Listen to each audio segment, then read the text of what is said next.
오늘 우리에게 주신 하나님의 말씀은 신약성경 마태복음 22장 1절에서 14절 말씀입니다. 저와 여러분이 한 절씩 교독하시고 마지막 절은 합독하시겠습니다.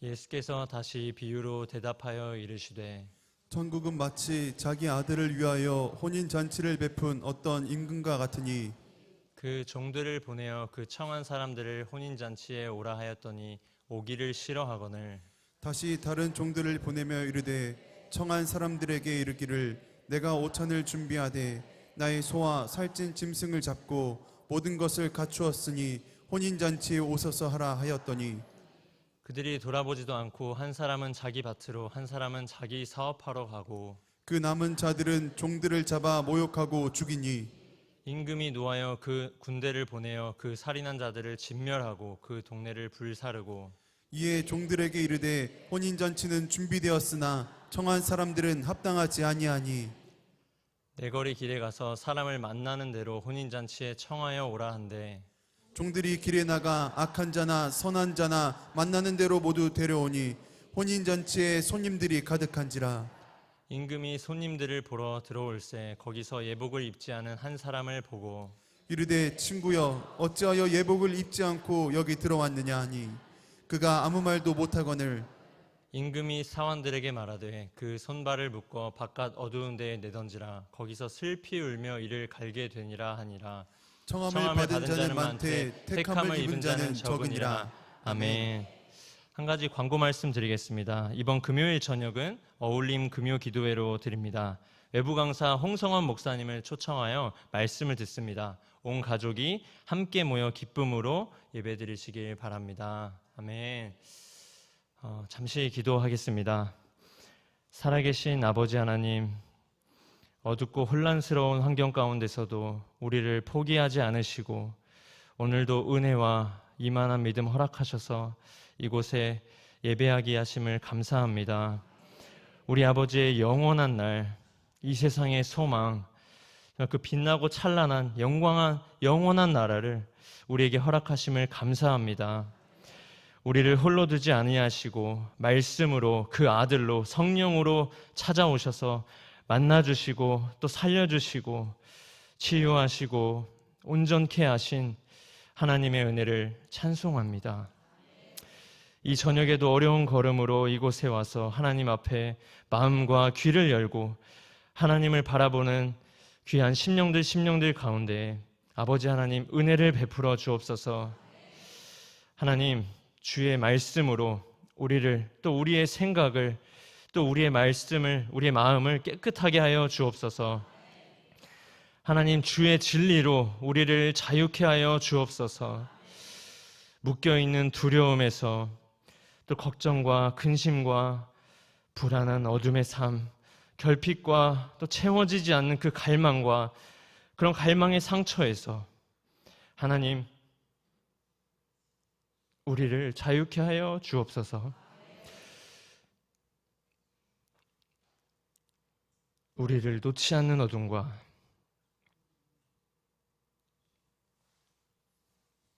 우리의 무지와 하나님 우리의 무능으로부터 우리를 해방하여 주옵소서. 성령님 한 사람 한 사람 품에 안으시고 위로하시고 또 위로하시고 위로하여 주셔서 아버지의 사랑으로 자기 자신을 사랑하는 방법을 배우게 하시고 그 안에서 성장하는 우리가 되게 하여 주옵소서.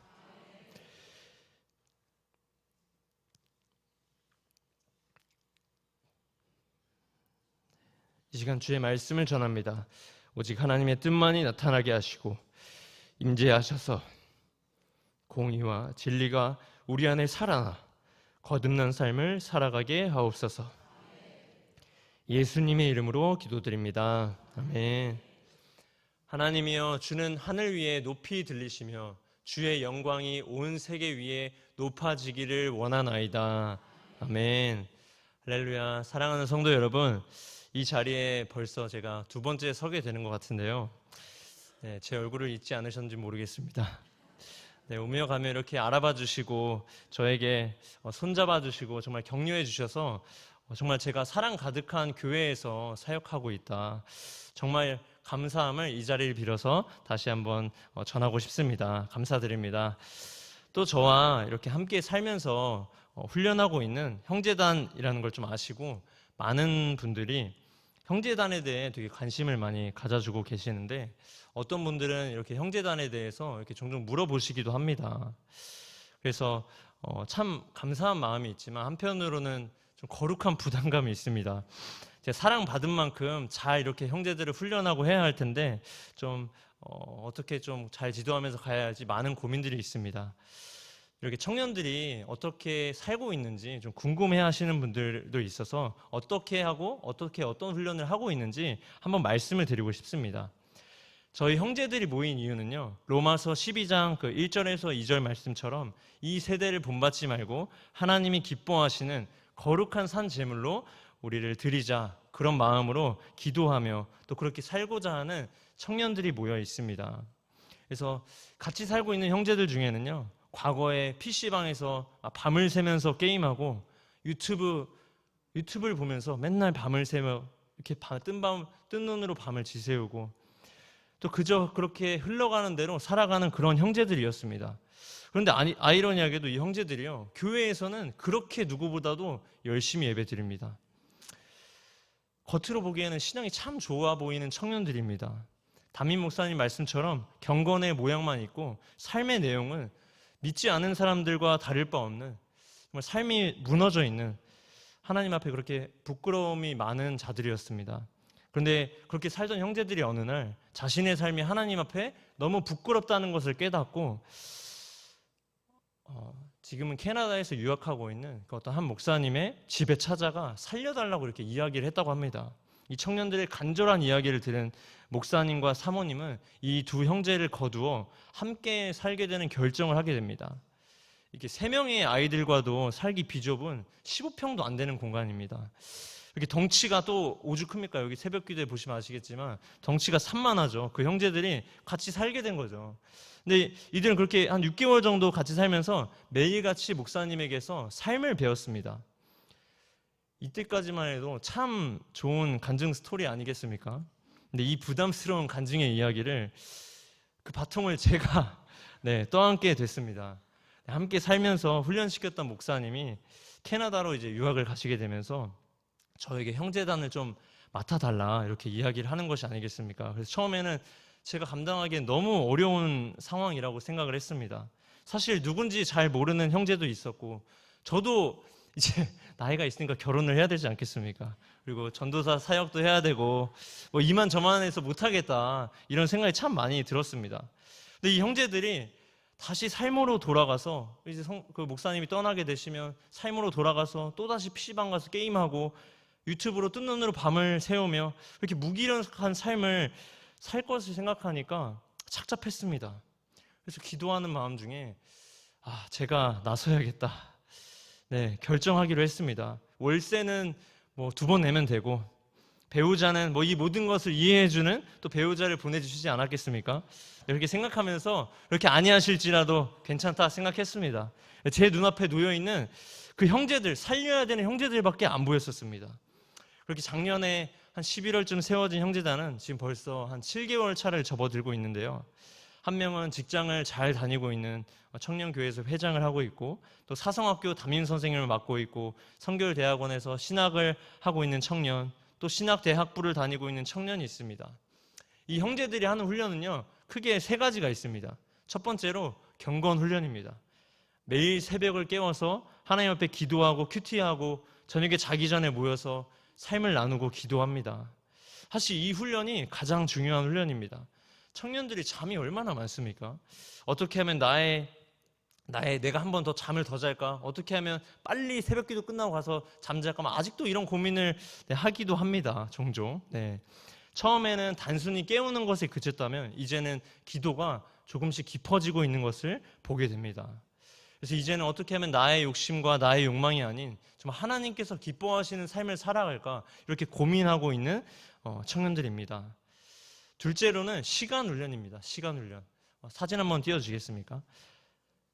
네, 이렇게 지금 좀 작게 나오는데 확대해 보면 저게 다 일정표입니다. 몇 시부터 몇 시까지 뭘 하고 뭘 하겠다. 하나님이 허락해 주신 24시간을 온전히 기뻐하시는지 시간으로 살아갔는지 날마다 점검하고 그 시간을 하나도 버려지는 시간 없이 온전한 계획 안에서 잘 살고 있는지 점검합니다. 그렇기 때문에 일정이 좀 늦게 올라오거나 잘 안 살면은 이렇게 확 티가 납니다. 그럼 다들 눈치를 채고 서로가 도와서 합니다. 이렇게 시간에 대한 훈련을 좀 철저하게 하고 있습니다. 마지막으로는 재정 훈련을 하고 있습니다. 형제단 재정의 기본 원칙인 어떤 것을 구매하기 전에 한 3번 정도 기도합니다. 이것을 정말 사야 하는지 기도합니다. 그래도 꼭 구매해야 된다면 그때 구매합니다. 매달 마지막에 통장과 카드 사용 내역을 공유하고 정산합니다. 불필요한 예산이 있었는지 주어진 고정 생활비를 올바로 사용했는지 점검합니다. 그리고 예산의 한 10% 정도가 선교와 구제 이런 쪽에 재정이 흘러갔는지를 점검하고 있습니다. 한 번은 한 형제가 고가의 물건을 구매하게 되었는데요. 며칠 뒤에 솔직하게 자백했습니다. 숨기려고 해도 정산을 하기 때문에 다 마지막에 걸립니다. 네. 그것은 모두가 보기에 불필요한 물건이었습니다. 그래서 제가 초범이니 잠언서 필사를 시켰습니다. 네. 이렇게 어떻게든 삶을 살아내기 위해서 경건과 또 시간과 재정 3가지 훈련을 혹독하게 하고 있습니다. 사실 지금은 좀 이렇게 자리가 잡아가고 있는데요. 처음에는 정말 진짜 사사시대를 보는 것처럼 다 제각각이었습니다. 빨래와 청소는 어떻게 하자, 왜 그렇게 하냐, 뭐 가구 배치는 이렇게 하자, 뭐 사소한 것부터 미묘한 신경전이 있었습니다. 그런데요, 자기 하나둘 기도해 가면서 자기의 욕심과 자존심과 이기심 이런 것들을 다 내려놓았습니다. 이제는 지체의식과 조화 능력이 생겨나서 웃음꽃과 사랑이 정말 가득해졌습니다. 이제는 서로가 손 붙잡고 하나님 나라를 위해서 정말 방향을 잘 잡아가고 있습니다. 물론 이들은 좀 아직도 많이 혼나고 있습니다. 오늘의 말씀 제목처럼 감격을 잃어버린 세대가 되어서 예배가 형식이 되고 구원의 감격을 잃어버리고 삶을 제각각 자기 마음대로 살아가고 전도의 감격을 상실해버린 이 세대 가운데 이렇게 귀하게 살아가는 청년들이 있다는 것이 참 위안이 되지 않습니까? 하나님 앞에 성결하자라는 마음으로 시작된 이 형제들의 어떤 그런 마음으로 시작된 운동이 지금은 내년에 세워질 그 모리아올 11층을 준비하는 청년 공동체가 되어가고 있습니다. 처음부터 이렇게 청년 공동체 훈련을 딱 하자라고 했으면 아마 반발도 있었을 것이고 아마 깨어졌을지도 모릅니다. 그런데 여기 계신 분들을 비롯해 많은 성도님들께서 모리아홀을 위해서 기도해 주셨기에 가능한 일인 줄 믿습니다. 단순히 건물만 있다고 그 건물이 쓰임 받을 수 있겠습니까? 성도 여러분들의 기도가 있었기에 사람의 마음을 움직이고 변화가 되고 하나님 앞에 거룩하게 세워가는 물결이 되는 줄 믿습니다. 앞으로 세워질 모리아홀에 이러한 청년들이 계속해서 세워져서 이 시대 가운데, 이 어려운 시대 가운데 성령의 바람을 일으키는 세대로 거듭나길 마음 다해서 또 계속해서 기도해 주시면 감사하겠습니다. 네, 지금은 적지 않은 사람들이 교회를 많이 떠나고 있습니다. 또는 자신을 그리스도인이라고 하지만 교회에 나가지 않는 사람들도 있습니다. 이들을 뭐라고 하시는지 아시나요? 가나안 성도라고 합니다. 들어보셨나요? 왜 가나안 성도일까요? 가나안을 거꾸로 하면 안 나가입니다. 안 나가. 그리스도인이라고는 말하지만 교회에 안 나간다고 해서 이런 언어 유의적 표현으로 가나안 성도라고 합니다. 요즘 생겨난 신주어죠. 이런 가나안 성도들뿐만 아니라 교회를 방학하는 사람도 적지 않은데요. 신앙생활에 실제 자기의 삶에 아무런 영향과 변화를 일으키지 못하니까 나이가 들어서 다시 신앙생활하자, 그렇게 해도 늦지 않을 거다, 그렇게 생각하는 사람도 있습니다. 어차피 죽기 직전에 십자가 옆에 한 강도처럼 예수를 죽기 전에 믿기만 하면 천국은 가지 않겠냐, 그런 믿음을 간직하고 방학합니다. 또 어떤 사람은요, 죽고 난 뒤에 지옥을 피하려고 보험을 들듯 예수를 믿기도 합니다.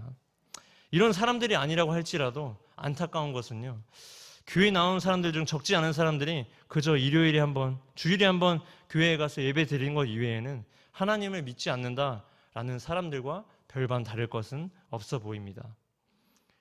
교회 다닌다는 의미는 주일 예배에 가능한 한 빠지지 않고 참석하고 헌금도 좀 한다는 것을 뜻하는 정도를 나타내고 있는 것 같습니다. 교회 봉사를 하거나 또 주중에 큐티를 하거나 수요 예배, 금요 심야 예배에 나가는 것은 신앙이 좀 있는 어떤 열성 신자의 몫이 돼버린 지는 상당히 오래된 것 같습니다. 이제 교회를 다니는 사람이나 다니지 않는 사람이나 세상에 살아가는 모습은 비슷해져 버렸습니다. 과거와 달리 세상이 바라보는 교회는 더 심각한 수준으로 가고 있습니다. 교회와 사회의 간극이요, 좁혀지거나 교회가 사회의 대안이 되기는커녕 제발 걸림돌만 되어주지 말아주세요라고 말합니다. 교회가 세상을 걱정해야지 세상이 교회를 걱정해서야 되겠습니까? 라고 말하는 언론과 지식인들의 차가운 시선 앞에서 오늘도 교회는 얼굴을 들기가 힘들 정도입니다. 여기서 질문이 생깁니다. 지금 지난 2000년 동안 수많은 사람들을 변화시키고 많은 나라의 역사를 뒤흔들 정도의 능력이 있는 그것이 바로 복음인데, 예수님을 믿는다는 것이 고작 이 정도의 영향력밖에, 이 정도의 힘밖에 내지 못하고 있을까요?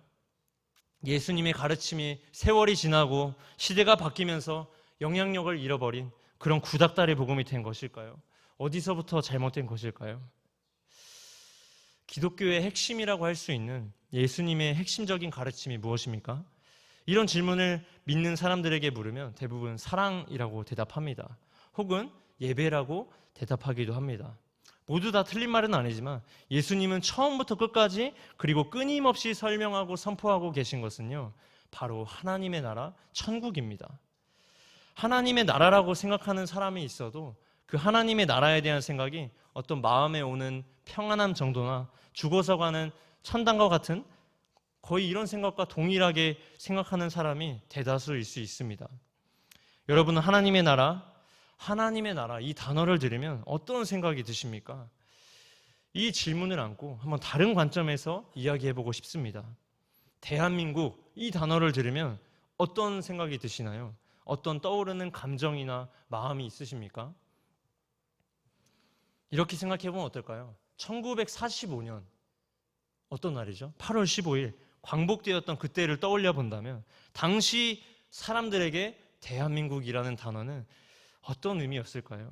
그들이 느끼는 마음이나 감정이 어땠을까요? 아마 감격 그 자체였을 것입니다. 나라를 찾았다는 기쁨에 정말 이루 말할 수 없는 그런 감격이 있었을 것입니다. 광복을 이루기 위해서, 나라를 찾기 위해서 끊임없이 투쟁했던 독립투사의 희생과 헌신을 생각해 본다면 말이죠. 이제 다시 한번 생각해 보겠습니다. 하나님 나라, 우리는 정말 이 단어를 들었을 때 어떤 마음과 어떤 감격이 있어야 합니까? 이 시간 말씀을 통해서 다시 하나님의 나라에 대한 소망과 또 기쁨과 감격이 회복되고 복음을 향한 열정이 타오르기를 예수님의 이름으로 축원합니다. 본문에서는 천국을 자기 아들을 위하여 베푼 혼인잔치에 비유하고 있습니다. 우리가 잘 알다시피 본문에 나오는 자기 아들은 예수 그리스도를 상징하는데요. 이 말씀을 보면요, 2000년 전 예수님이 오셔서 가장 처음으로 하신 말씀이 떠오릅니다. 뭘까요? 회개하라, 천국이 가까이 왔느니라. 예수님의 이 이야기를 듣고 유대인들은 어떻게 반응했을까요? 유대인은 예수님을 죽이려고 했습니다. 왜일까요? 유대인들은 하나님의 나라를 기다린 자들이었어요. 메시아를 누구보다 기다린 자들이었습니다. 그런데 대체 왜 죽이려고 했을까요? 자신들이 기다렸던, 자신이 꿈꾸었던 하나님의 나라가 아니었기 때문입니다. 자기 마음대로, 자기 좋은 대로, 자기가 생각하고 싶은 대로 생각했기 때문입니다.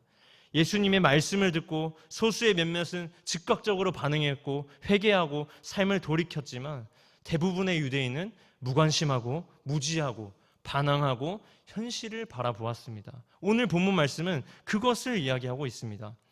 마태복음 22장 5절의 말씀을 다 같이 읽겠습니다.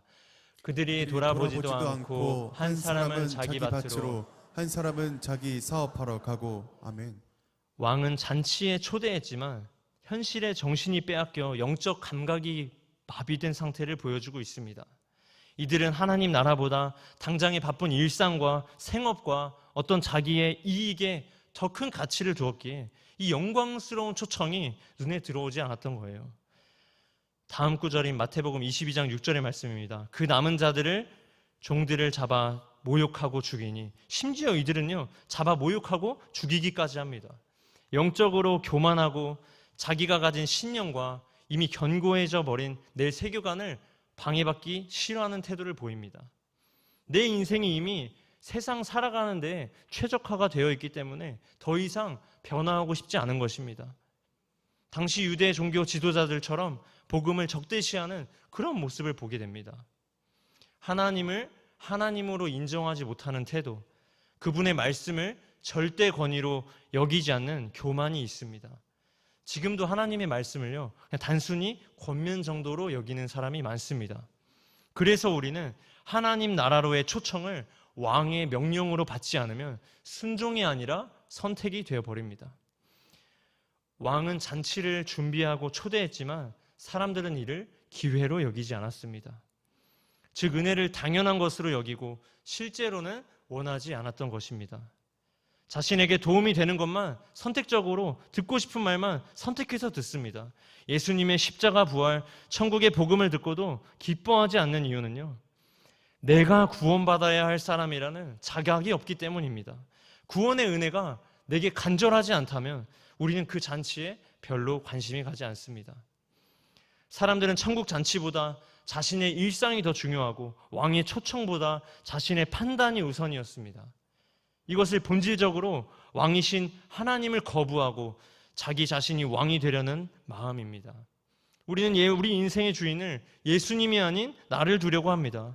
무감각해지고 무지한 우리는 더 이상 하나님 나라에 대한 감격과 어떤 구원의 감격, 기쁨을 전혀 느끼지 못하고 누리지 못하고 있습니다. 이런 형식적인 예배로는 복음의 능력이 역사할래야 역사할 수가 없습니다. 내 몸 하나도 제대로 가누지 못하는데 어떻게 복음이 힘을 낼 수가 있겠습니까?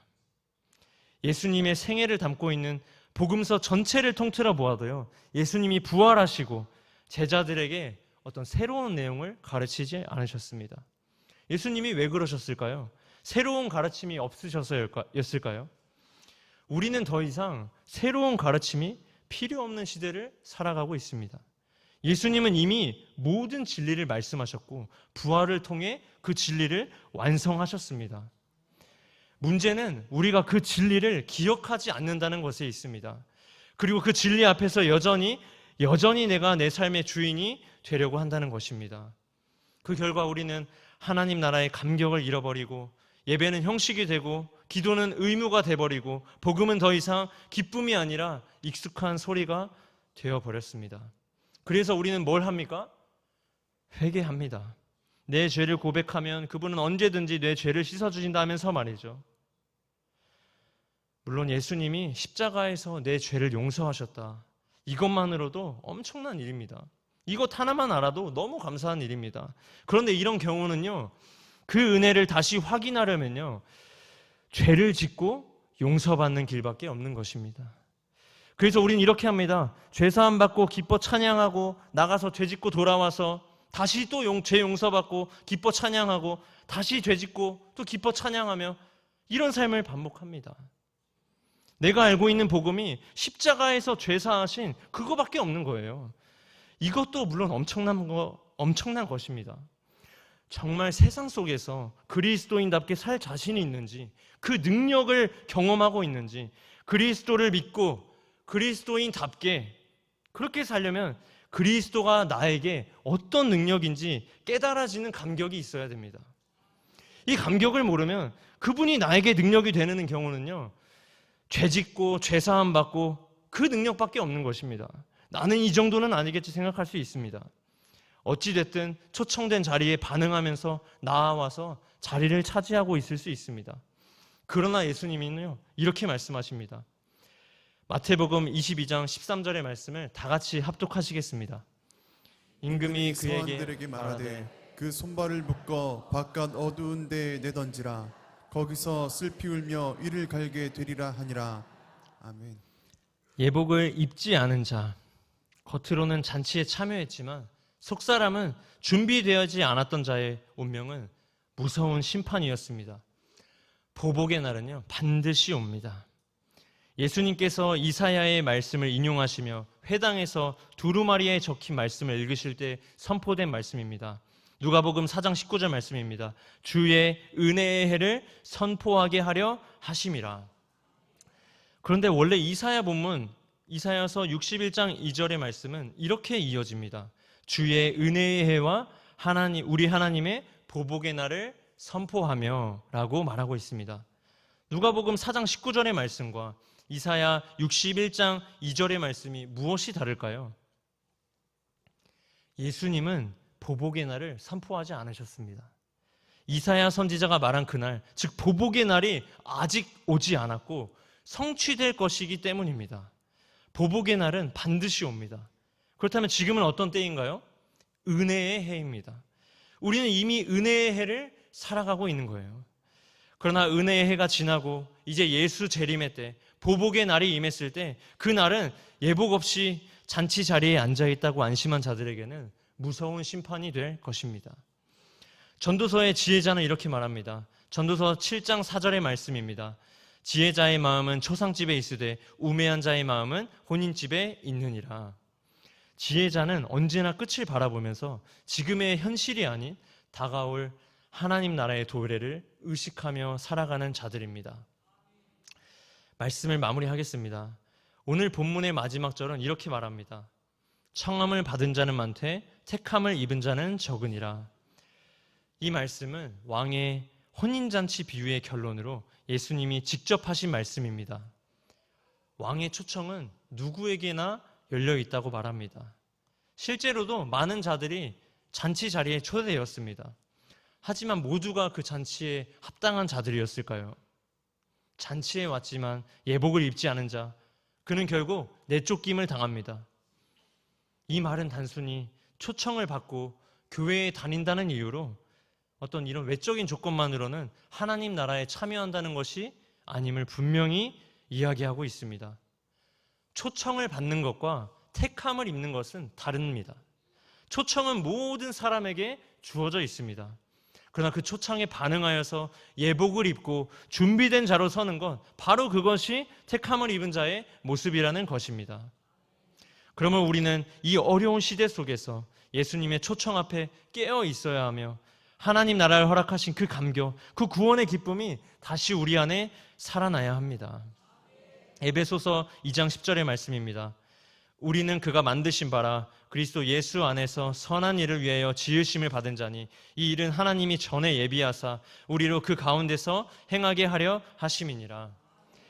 우리는 구원받기 위해 선한 일을 하는 것이 아니라 구원받은 자로서 마땅히 선한 일을 하기 위해 지음받은 자들입니다. 그리고 하나님이 기뻐하시는 가장 선한 일, 가장 본질적인 사명은요, 복음을 전하는 일, 바로 전도입니다. 디모데전서 2장 3절에서 4절 말씀입니다. 이것이 우리 구주 하나님 앞에 선하고 받으실 만한 것이니 하나님은 모든 사람이 구원을 받으며 진리를 아는 데에 이르기를 원하시느니라. 하나님은 모든 사람이 구원받기를 원하십니다. 그렇다면 감격을 잃어버린 세대를 살아가는 우리에게 주신 선한 사명은 분명합니다. 하나님 나라의 부르심을 받고 예복을 입은 자답게 복음 전도의 감격으로 다시 불타오르길 소망합니다. 예배의 감격과 구원의 감격을 회복한 자만이 하나님 나라의 아름다움을 전할 수 있고 예복 없는 자들에게 예복을 입히는 전도의 사명을 감당할 수 있는 것입니다. 아멘. 이제 찬양함으로 우리가 이 말씀을 묵상하면서 나아가도록 하겠습니다.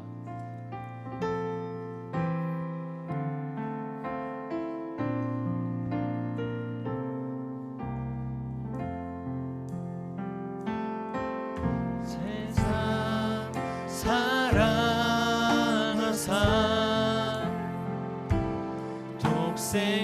독생자를 주셔서 믿는 사람마다 멸망치 않고 영생을 얻게 하셨네. 십자가 의지하리, 십자가 의지하리.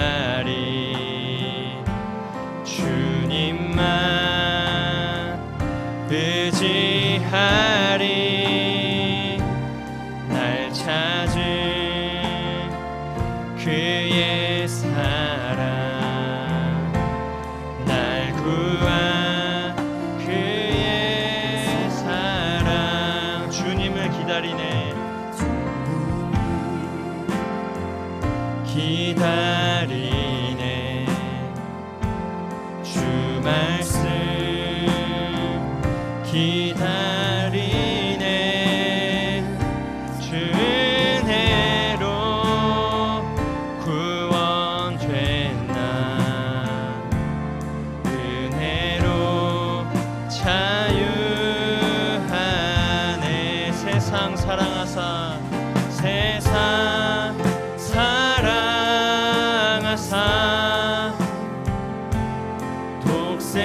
독생자를 주셔서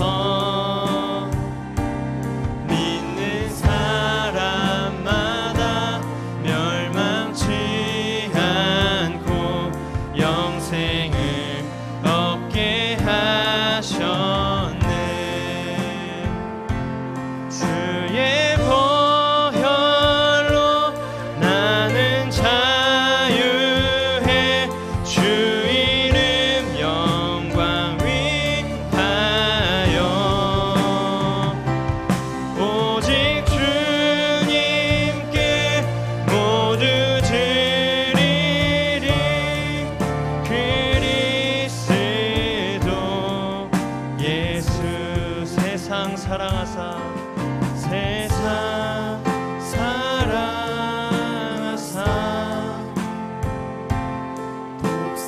독생자를 주셔서 믿는 사람마다 멸망치 않고 영생을 얻게 하셨네 살아계신 하나님 우리가 살고 있는 이 깨어진 세상은 다시 좁히기는 어려워 보입니다. 불의와 추악과 탐욕과 악의가 가득하고 교만하고 무지함이 가득한 우리들의 모습을 봐도 정말 내세울 것 하나 없는 부족한 모습뿐입니다. 그러나 자기 아들을 내어주신 하나님의 크신 사랑으로 우리를 회복시키신 그 은혜를 다시 회복하기 원합니다.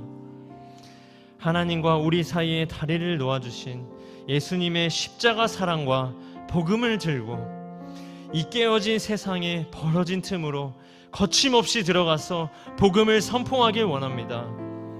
우리에게 남은 시간이 그리 많지 않음을 고백합니다. 은혜의 해를 살아가고 있으나 은혜를 누리지 못하고 죄와 사망과 죽음의 포로 되어서 그것에 억눌린 채 세상 한복판에 놓인 이들이 있습니다. 하나님께서 우리에게 다가오셨던 것처럼 우리도 그들에게 다가가 복음을 전하는 아름다운 발걸음이 전해지길 소망합니다. 주님 우리에게 복음의 감격을 회복시키시고 역사하셔서 입으로만 주님을 찾는 자녀가 아니라 간절한 마음으로 기도하며 주님 앞에 나아가는 자녀 되게 하옵소서. 고난 없는 삶이 행복한 삶이 아니라 고난 가운데에서도 하나님을 찬양하고 복음을 증거하는 삶이 진정한 행복임을 깨닫게 하여 주시옵소서. 이 모든 말씀 살아계신 예수님의 이름으로 기도합니다. 아멘. 하늘에 계신 우리 아버지, 아버지의 이름을 거룩하게 하시며 아버지의 나라가 오게 하시며 아버지의 뜻이 하늘에서와 같이 땅에서도 이루어지게 하소서. 오늘 우리에게 일용할 양식을 주시고 우리가 우리에게 잘못한 사람을 용서하여 준 것 같이 우리 죄를 용서하여 주시고 우리를 시험에 빠지지 않게 하시고 악에서 구하소서. 나라와 권능과 영광이 영원히 아버지의 것입니다. 아멘.